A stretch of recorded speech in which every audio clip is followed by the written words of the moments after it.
Hi everyone, this is just a overview of our part B of our walk cycles. So what this is going to be is a quick overview on what it is I expect you guys to be doing for this.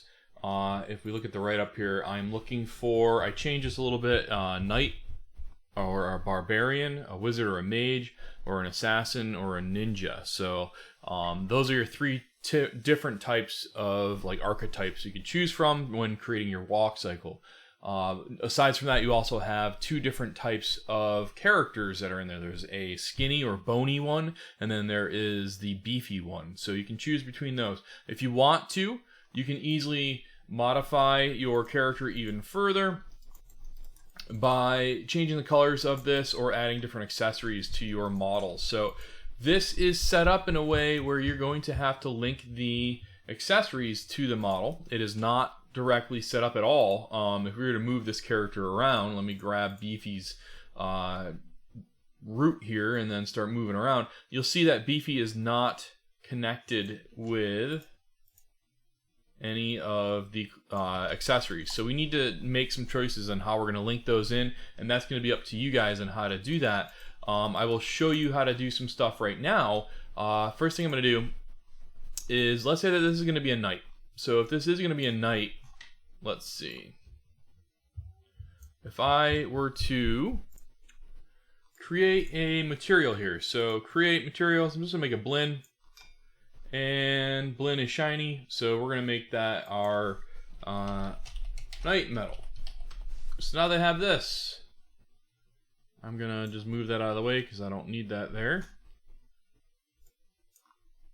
And let's see, what is my next step? I need to go into the model I'm choosing from. So remember, you can have this guy or you can have this guy. So obviously Beefy Knight doesn't work for this one, Bony Knight would. So I'm going to go back with Beefy. And I'm going to turn on the Knight for Beefy. There we go. And now I needed to get into this rig so I can actually change the colors of some of these pieces. So one of the things that I want to change would be, let's open this up and we're going to go into, let's see. So we got spine, we have head. You can start to determine where those are going to be. I'm going to go into spine here. And okay, is it that one? Let's see if root has it.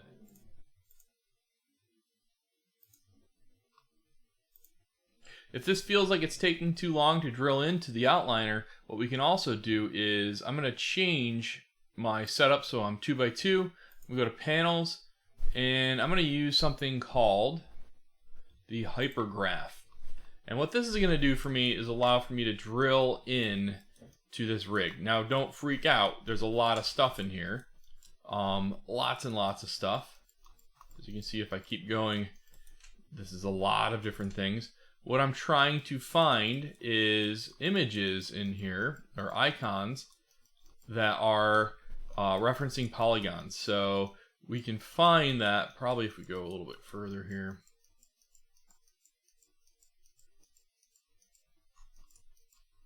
All right, I'm going to pause this so you guys can...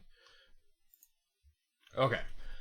So this is located, for me to get to the chest here, you'll go into, you'll drill in, and that would be located for me, my mesh group, which is where I should have been looking this whole time.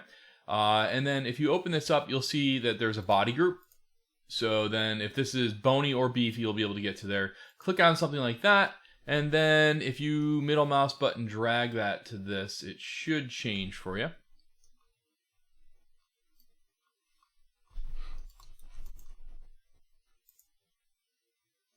Okay, so middle mouse button drag, since these are all pretty much locked down. If you were to right click and assign material to selection, that will change these for you. So I've got my chest. I can get, let's say, spine and that. We can change those colors out. So we'll just go back into our hypershade and right click, hold, drag up, assign to selection, and you can build out a custom. I'm not going to do that for all these things. That's how we can change these. You can change all of the colors and like your arms, and you can give them gloves or something maybe. Remember that lighting, two-sided lighting needs to be on to make that go away. So that's how we can build this out, make it maybe more of a custom looking character for you. If you want the face to be black in there so it looks like it's just like a shadow or something like that, that could be just added by making another material, adding that to there.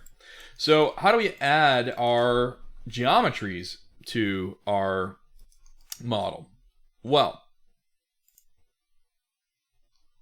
okay, so if I'm going to want to connect these to my model, if I take controls, so I'm going to take this control right here. So I already did that, so let me go back before I did that. Okay, so if I were to take this control, let's say I want this head to move around. It's not moving with the helmet here. So how do I get that to link? It's going to be as simple as taking the controller and grabbing the object. Right now this is the beefy helmet. And if I go to animation and I go to constrain and I go to my parent constraint and I also make sure that maintain offset is on and I hit apply, close that, now grab that control and it's moving around. This is the same idea with our weightlifting for the box. Now I'm going to do the same thing with my sword. If I move that to where I want it to be,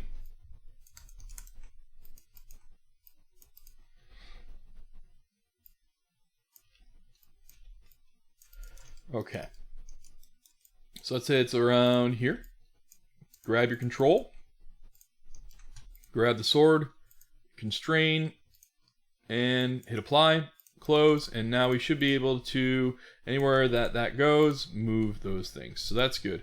So then we can start to pose the fingers being clenched around it, the thumb going around it. So that's how you can put these together and then start to animate the model.